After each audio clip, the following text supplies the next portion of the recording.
Matthew. Channeled through Suzanne Ward.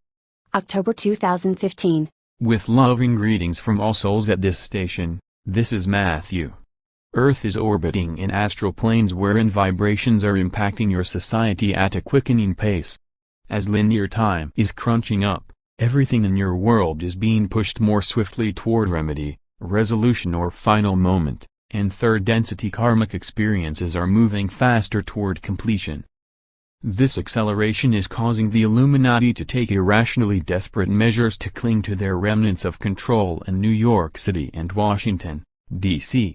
Often fingers have pointed at the United States for self-serving interference in other countries' affairs, and with justification. All significant federal actions from day one have been the work of individuals in the Illuminati's Rockefeller faction within the nation's government and military forces, all without the knowledge of the citizenry, who mistakenly thought their voices and votes counted.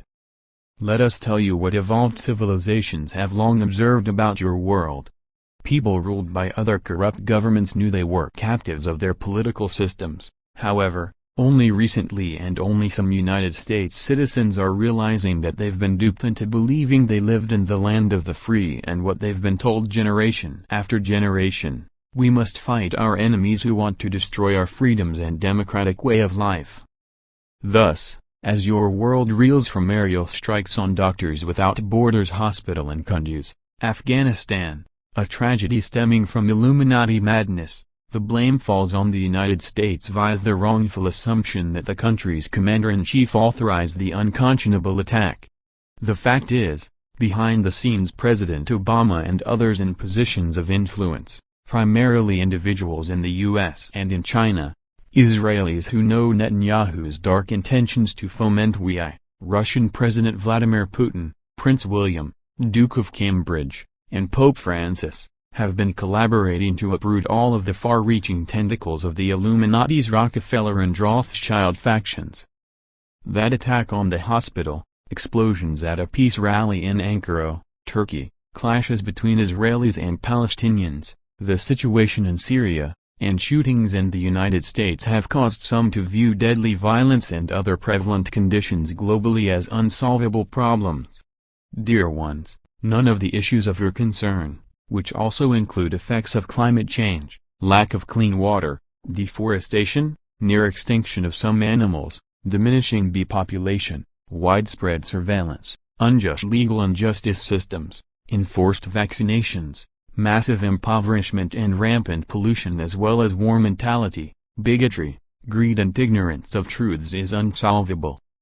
Everything happening in your world is due to Earth's ascension into increasingly lighter energy planes wherein negatively based activity is more quickly and emphatically running out its energetic course. However, in some circles this is deemed evidence that end times are at hand. We know this isn't your belief, but we think you will enjoy knowing what God told my mother about that concept several years ago. Those souls who are intent upon having an Armageddon, so they shall. But for you who aren't intent upon having that sort of future, you won't. You can stay within the light and rise into higher and higher dimensions of closeness, understanding, awareness. There are no strict rules that are so complex or rigorous that you and anyone else aren't capable of adhering to them. All that is required is to live within the light. Or in simplest terms, be kind. And, with thanks to the light, the same energy as love and the most powerful force in the cosmos, your world is overflowing with kindness and godly works as more and more people are seeing the light. Joyously greet this unfolding of consciousness connecting with soul-level knowledge. This, not bodies rising into the skies, is personal ascension, the shedding of all of third density's negative characteristics and harmful behavior to self and others. As for other aforementioned issues of concern, first we say, do not be fearful about anything. We cannot say too often that the energy of fear refuels those with dark tendencies, and the universal law of attraction is in constant operation. Now then, to address those issues.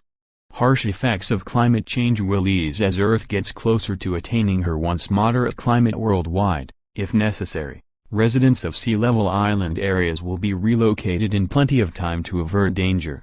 Ongoing assistance of your universal family includes neutralizing or ameliorating harmful effects of toxic elements in vaccines and all sources of pollution, and, added to your own technologies that are emerging from Illuminati suppression, your family will introduce advanced technologies that can remedy environmental damage so quickly that you will be astounded. Peaceful, trustworthy behavior in your society will end the need for surveillance. All unfair or injurious national laws, justice systems, regulations, and cultural traditions will end incrementally, and, as your world's resources are fairly allocated, poverty will be eliminated. It is Gaia's desire and intention that her planetary body be restored to its original health and beauty, and Earth's humankind flourish in abundance and live in harmony with each other and all of nature. And so it shall be. Planetary Ascension, the world transformation process that you went to Earth to assist in, is assured. Personal ascension is a choice that each person makes, and part of attaining spiritual and conscious enlightenment is knowing the soul you are. Most heartily we have welcomed all of your relevant questions and now shall answer those for which there was no space in previous messages. How do I go within to ask a question, and how will I know if the answer is from soul level or my conscious thought? In solitude and comfort, visualize yourself in the midst of golden white light, think or say aloud what you want to know, then quiet your mind and simply be. You may want to see if meditative music is relaxing or a distraction, and it could be helpful to ask first a question that can be answered yes or no. The answer may come immediately or take a few moments, and when it does, it may be a word, phrase or sentence, which may be audible or appear as a printed sign or move in ticker tape fashion, or one or more mental images, or a sensation that clearly indicates yes or no. If what you see, hear or strongly sense is similar to what you had been thinking, or hoping for, prior to going within, it doesn't mean that the answer is your own thought. It could be confirmation that your conscious thought and soul knowledge expressed as intuition are closely connected. And, please don't be disheartened if nothing happens at first try, or even a few times. Like every other worthwhile endeavor, practice leads to improvement. Was it the person Jesus or his soul who knew how to walk on water and turn a few fish and bread loaves into enough food for the multitudes, or were those stories made up to substantiate the claim that he is the only Son of God? Jesus and his soul were one and the same being, just as every other soul self is. He knew that everyone has the innate capacity to manifest whatever the person desires and can visualize. That's why his teachings included that whatever he could do, everyone else could, too. He did walk slightly above water on an occasion when there was a need to do so, and one time there was a need to turn a small amount of food into enough for a hungry crowd. A conversation with my mother soon after we started communicating in 1994, when I was still living in Nirvana, answers a number of queries about the soul's origin and its relationship with the cumulative soul, and I've asked her to copy those parts. The soul is the very essence of life as it first sprang from Creator. It is an indestructible living entity of light energy that may have a physical body, etheric body or astral body, or it may exist in free spirit only. Our souls, manifested by God through his co-creating powers with Creator, are expressions of the love and light of God and contain in microcosm every essence of God. In any of its forms, the soul is an inviolate independent being. At the same time it exists inseparably with God and Creator and all other souls. The soul is the power behind everything that exists on earth. It is the life force of all its parts that it creates for ever greater experiencing. At every level of involvement, each soul part is an independent self with intelligence, characteristics, choices, goals and all the other life elements that make each person a unique being. Each individual lifetime of a soul is its personage. The sum of a soul's personages is the cumulative soul, and all knowledge gained by each personage is available to all. Thus, as each one melds into the cumulative soul, bringing the wisdom of that lifetime's experiences, every individual personage evolves just as the cumulative soul does. I believe the simplest explanation of the cumulative soul is this: it is the composite of all its parts starting with the very first division of itself into an independent lifetime for diversity in experiencing. Where do cumulative souls reside? There is no specific place of residence because a cumulative soul is not an individual entity, but rather the indivisible sum of all its personages wherever they are living, and it grows as each one adds its lifetime experiences to the ever-changing composite. Actually, a better description of a cumulative soul than I first gave you is that it is a force field that derives its entire essence from all its aspects wherever they are throughout the universe. Do you personally know the other personages in your cumulative soul, or do you only have access to their knowledge? I know those who are in this realm, and some of us have become friends.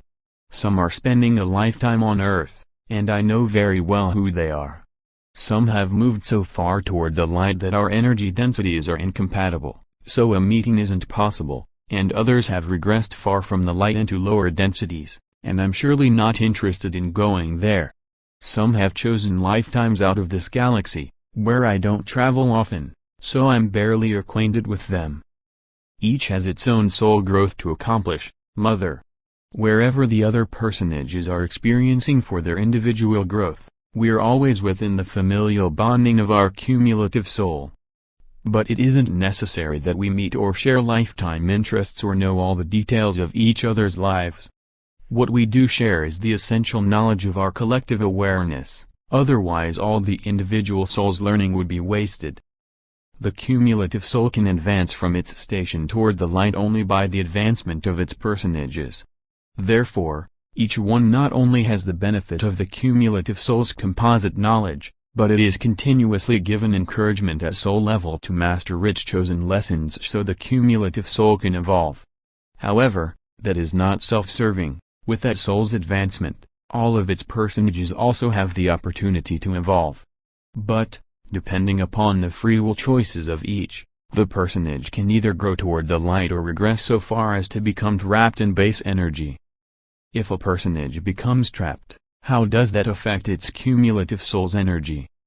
The lifetime energy registration that consigns a personage to the base energy placement does not affect its cumulative soul because the personage's unique energy stream made its own way entirely by its free will choices. The cumulative soul may encourage its personages, but it can't ever interfere with their free will. However, out of love for all its personages, the cumulative soul may request divine grace to assist any that become trapped in base energy. Are the individual souls always aware of everything their cumulative soul knows? Let me compare this with your memory, Mother. Nothing you have learned or experienced is ever lost in your memory system, but you can't remember everything at the same time. It would be overwhelming. Furthermore, many of your experiences were so trivial that they were irrelevant to subsequent happenings and never returned to your conscious mind, yet all are in your memory bank. It's the same with the personages of the cumulative soul as they experience their respective lifetimes. That makes sense. Matthew, with all these parts of your cumulative soul, I just want to be absolutely sure that you are only my Matthew and nobody else. Oh, Mother, absolutely I am Matthew and no one else. Every personage is its own soul and no one else. The cumulative soul is the synthesis of all its independently functioning soul selves. But it sounds as if every soul that divides itself becomes a cumulative soul, so you could do the same and become one, too. Mother, I realize that in my eagerness to answer your questions, sometimes my efforts result in confusion rather than clarification. The terms I've given you for the various aspects of soul expression, cumulative soul, personages, soul fragments or sparks and such, are meant only to show the soul's long journey striving through multiple lifetimes to return to its beginning in the perfect love and light of Creator. In this realm we don't need differentiation of terms, as the soul's energy registration in the universe is evidence of its evolutionary station. Since each soul is its own inviolate self regardless of its station or the number of its progeny, we think of each simply as soul. And that is how we speak of each one to you unless we are trying to explain the soul growth stages through its independently functioning aspects, or the inextricable and eternal connection of each soul with God and all other souls in the universe. Thank you, Mother, and yes, I see that once again must leave remaining questions about the soul for the next message. We hope that our answers thus far have been convincing. You are limitlessly powerful, unconditionally loved divine beings in the eternal oneness of all.